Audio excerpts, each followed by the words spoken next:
It's 2 a.m. The room is pitch black. The house is completely silent.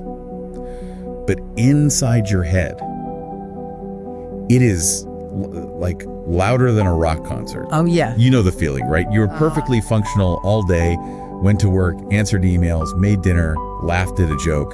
You were fine. Totally fine. But the second your head hits the pillow, it's like someone flipped a breaker switch in your brain, and the internal monologue didn't just start talking, it started screaming. It's the classic midnight crisis. You go from being this capable, rational adult to suddenly replaying a conversation from 3 years ago. Or convincing yourself you're about to be fired. Or wondering if you're on the right life path, all within, 15 minutes? And the worst part is you look at the clock, you see it's 2.15, then 2.30, and you start doing that desperate math. The sleep math. If I fall asleep right now, I get 5 hours. If I fall asleep now. And that, of course, just wakes you up more. It feels like a personal failure. Like you just aren't good at the basic human function of sleeping. Yeah, exactly. But what if we stopped looking at it as a failure? That's really what we're tackling today. We've combed through a stack of sources: clinical psychology, evolutionary biology, and the consensus is fascinating. This nighttime anxiety isn't necessarily a sign that you're broken. I'm skeptical because when I'm staring at the ceiling at 3 a.m., I definitely feel broken.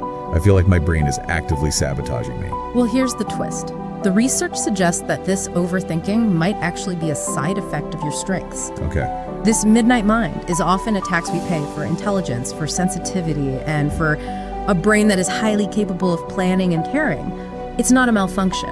It's a high-performance engine just spinning its wheels because it has nowhere to go. I like that framing much better. So, our mission for this deep dive is to take the shame out of the insomnia. We're going to look at why smart people seem to struggle with this more, what is physically happening in your brain when the lights go out, and practically how to shut it down without fighting it. And we've got a roadmap. We're going to cover everything from the evolutionary reason you're wired to worry in the dark to a brain network called the default mode network, and finally, the specific flavors of thoughts that keep us up. Let's jump right in. The first big idea, which I honestly found hilarious but also painfully accurate, one of our sources, Dr. Elaine Ryan, uses this analogy of a spider. In a bathroom, it's a fantastic way to understand the difference between a fear response and an anxiety response. So the story goes like this. Dr. Ryan describes this tiny spider she's been trying to catch in her bathroom for like a week. Right. Every time she goes to get a tissue to deal with it, the spider just bolts, gone in a flash. Right. That is the spider's fear response. It sees a threat, the tissue, the giant human, it reacts immediately, it runs, it hides, and this is the crucial part, it moves on. Exactly. The spider isn't sitting in the crack in the wall thinking, oh my God, I can't believe I let her see me. I was so awkward. I should have run left instead of right. What if she comes back with a bigger tissue? What if she tells the other humans, I'm here. My reputation in the web community is ruined. No, the spider just reacts and then returns to baseline. But humans, we have this incredible, complex cognitive machinery. We don't just have a fear response, we have an anxiety response. So fear is adaptive. It is. It keeps you safe from the tissue. Yeah. Anxiety is what we do to ourselves using our cognitive abilities. We replay the tape, we edit the script, we imagine what the spider is telling his friends in the spider bar. Yeah. But why? Why does our brain do that extra legwork? And this is where the intelligence trap comes in.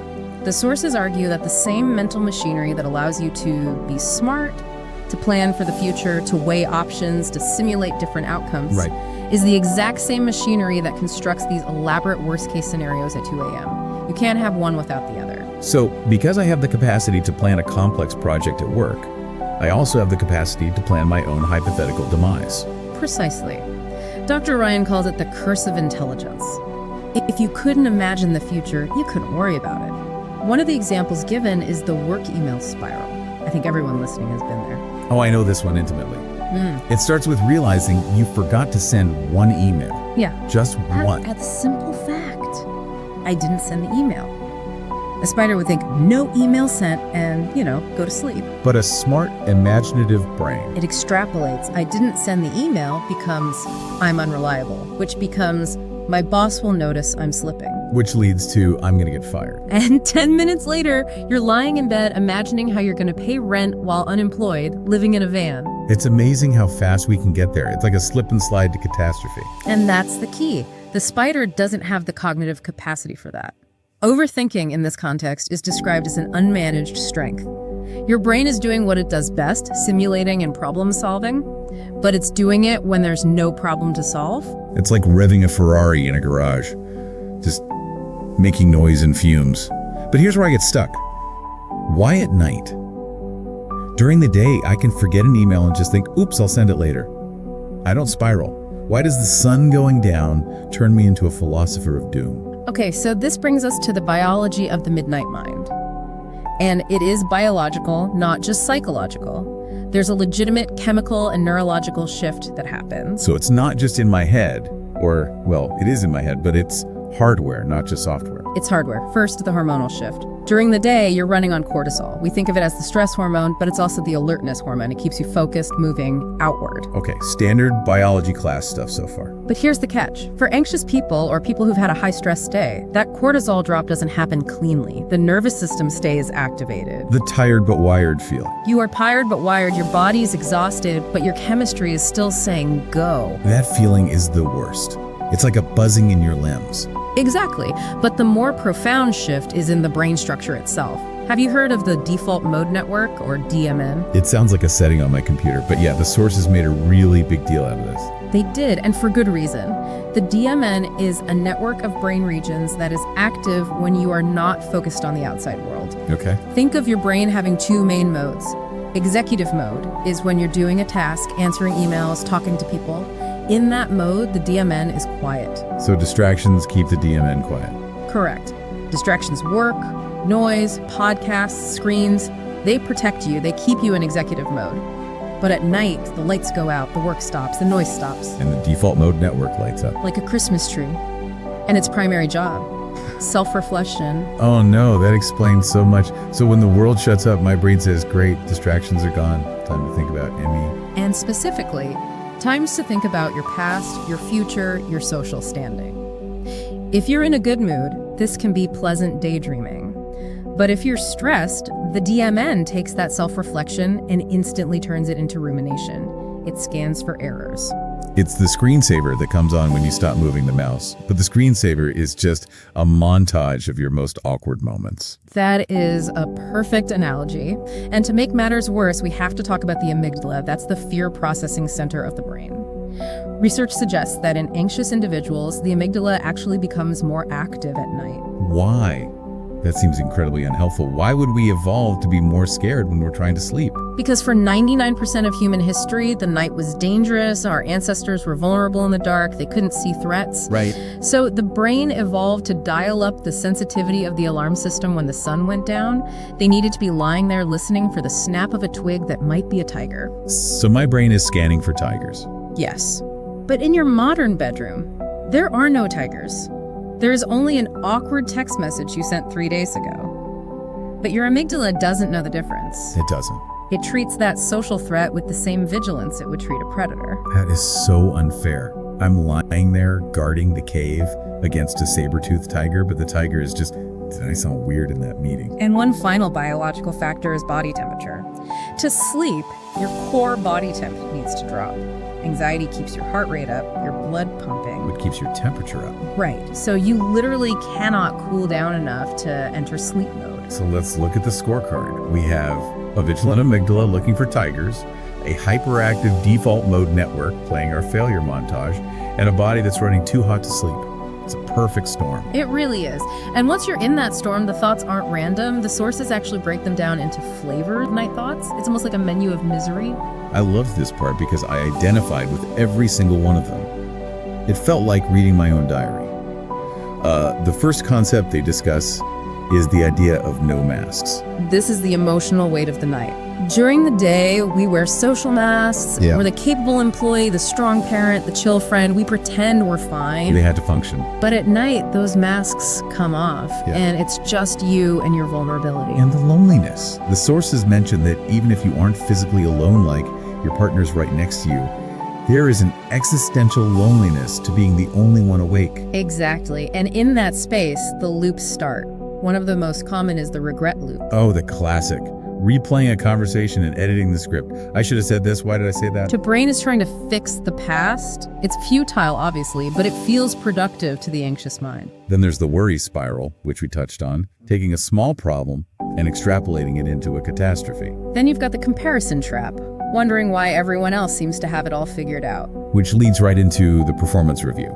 This is a second-by-second analysis of whether you were good enough today, did you achieve enough, were you kind enough? It's a relentless grading of your own existence. And the biggest one, the final boss of insomnia, impossible questions. The deep dive into who am I and am I on the right path? Questions that philosophers spent centuries on, and your brain thinks it can solve them at 2:45 a.m. on a Tuesday. So why do we do this? Is it just masochism? No, and this is a crucial distinction. It's the difference between processing and solving. Your brain thinks it is solving problems, it feels like analysis, but it's actually just spinning. It is trying to process emotions that you suppressed during the day. That makes sense. I didn't have time to feel insecure during my meeting at 10 a.m., so I'd saved it for 2 a.m. Precisely. You have a backlog of unprocessed emotion, and the default mode network is trying to clear the queue. It's like your brain is doing the filing you were too busy to do earlier. Okay, so we have a clear picture of the enemy. We know why it's happening. We're smart, we're evolved to be paranoid, and we have a backlog of feelings. Now, the big question, how do we stop it? Because trying to force yourself to sleep is actually the worst thing you can do. Yeah, the paradox of control. It works like the don't think of a white bear effect. If I tell you, whatever you do, do not think of a white bear, what happens? I see a white bear immediately. It's wearing a hat. Right. If you lie there thinking, I'm asleep, I must stop thinking, you are monitoring your own thoughts. That monitoring process itself keeps you awake. So what do we do instead? The sources had some really specific, practical tools. The first one is simple but powerful. Externalize. Write it down. Let the paper carry the worry. I like that image, but is it just venting? It's more mechanical. It's about working memory. Your brain is looping because it's afraid it will forget the problem. It's holding on to it, rehearsing it. Okay. If you write it down, make a list, journal the fear, you're telling your brain, it is safe, it's recorded, you can let go. It's like offloading data to a hard drive so you can clear the RAM. Exactly. The brain often releases the urgency. The next tool is physiology. The body leads the mind. This is the idea that you can't think your way into relaxation. Right. You can't command your brain to chill out. It doesn't work. You have to signal safety through the body.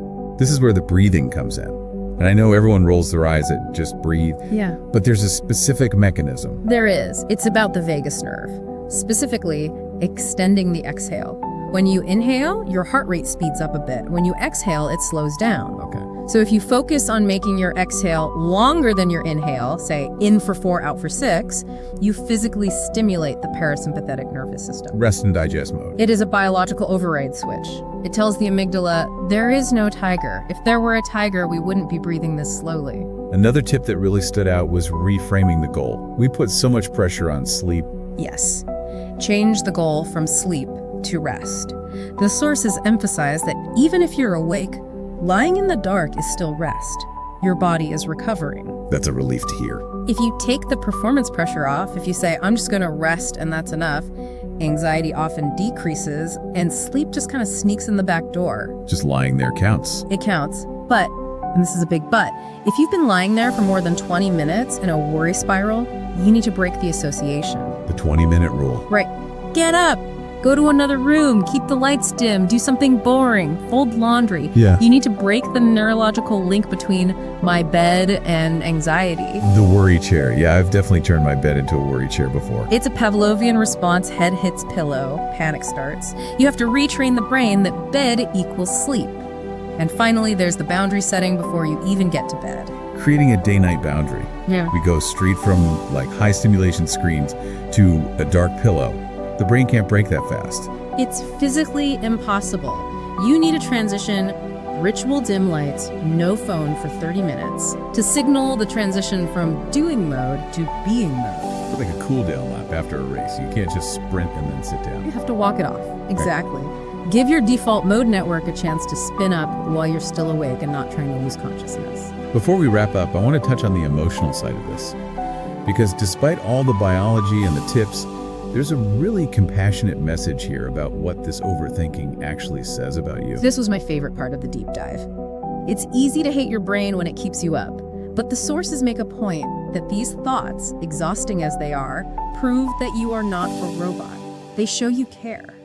Right. You worry about the future because you want a good future. You worry about your relationships because you value them. The indifference of a robot would be better for sleep, sure. But the anxiety is a side effect of deep engagement with your life. It's a sign of a sensitive mind trying to navigate a complex world. It's that unmanaged strength, not a broken part. So, to recap, we're dealing with a mix of biology, the vigilant amygdala, the default mode network. We're dealing with intelligence, the ability to simulate worst-case futures. And we're dealing with emotion processing, the backlog of the day. And the solution isn't to fight it or hate yourself. It's to work with your body, offload the thoughts, and realize that just because your brain is loud doesn't mean the thoughts are true. Here is a final thought I want to leave you with. We talked about how the brain uses the night to process things we ignored during the day. So what would happen if you gave those things a little attention while the sun was still up? That's the real question, isn't it? If you scheduled time to worry or time to reflect at 4 p.m., maybe your brain wouldn't feel the desperate need to do it at 4 a.m. Exactly. Give the thoughts some airtime before the world goes quiet. Remember, you are safe, you are not behind in life, and tomorrow will feel lighter. Thanks for diving deep with us. Sleep well.